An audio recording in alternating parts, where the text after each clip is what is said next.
Today is Sunday, so I'm gonna do some tamales today. So I'm not the worst at tamales and I'm not the greatest. It's something I don't make very often and I want to learn, you know, to make them like really good. So every time I make them, I usually make them with my grandma and they always come out perfect. But that's because she's here guiding me and making them with me. But I'm gonna try to make them by myself this time. And my grandma doesn't do it very complicated. She does it very easy. But she makes many different types because she's Colombian, so they make a lot of sweet ones. I'm not very into the sweet ones, to be honest. But she has all kinds of different ones. But she has an easy one, and it's the chicken one with some red sauce. So I'm gonna go ahead and show you guys what I'm doing next.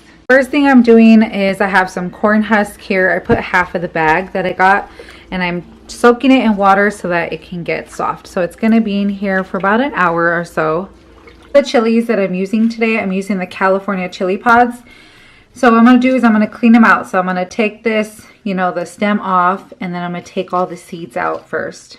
Took all the seeds and stems out in there, and I filled this up with half with water, and then I just used 10 of these. I went ahead and put the chilies inside here. So I have some of this chicken bouillon that I always use. I put a little bit first, then I put 1/4 of an onion, 2 garlic cloves inside there, and then I put some of the juice. I've been letting it like get room temperature because I don't want it to like explode, or you know, it's gonna like push this up because it's too hot. So I'm gonna go ahead and blend this up. I blended it up so it has that nice dark color. I like that. That's how I know I didn't put too much liquid in it.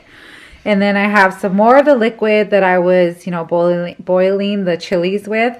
I got chicken here. So this is skinless, boneless chicken thighs, and I have a strainer. So right now I'm actually going to strain this.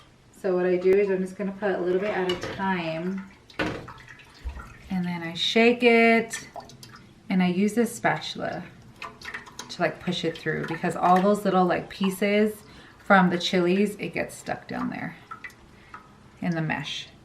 So this is just what I'm gonna do until the sauce is all done.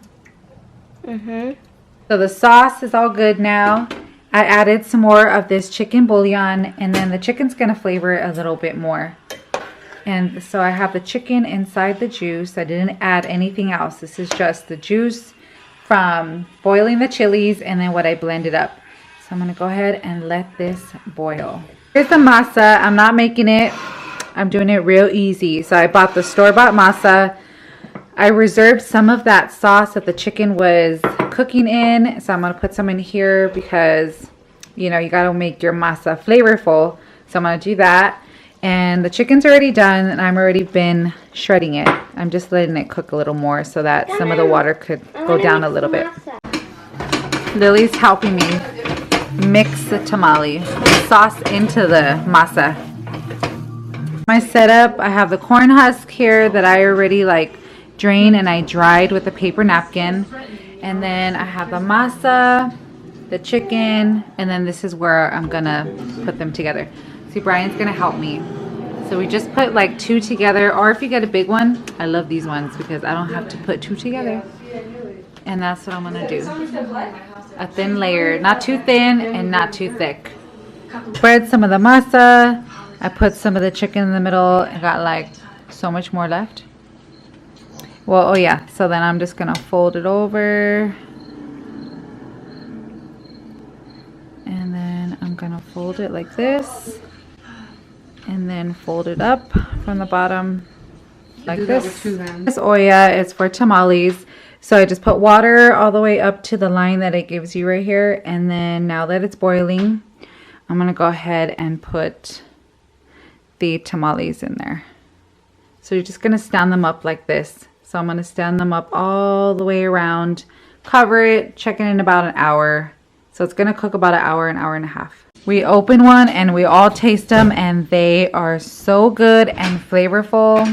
The masa is soft, not too soft, and the filling is so good. So they came out really good. I am so proud of myself.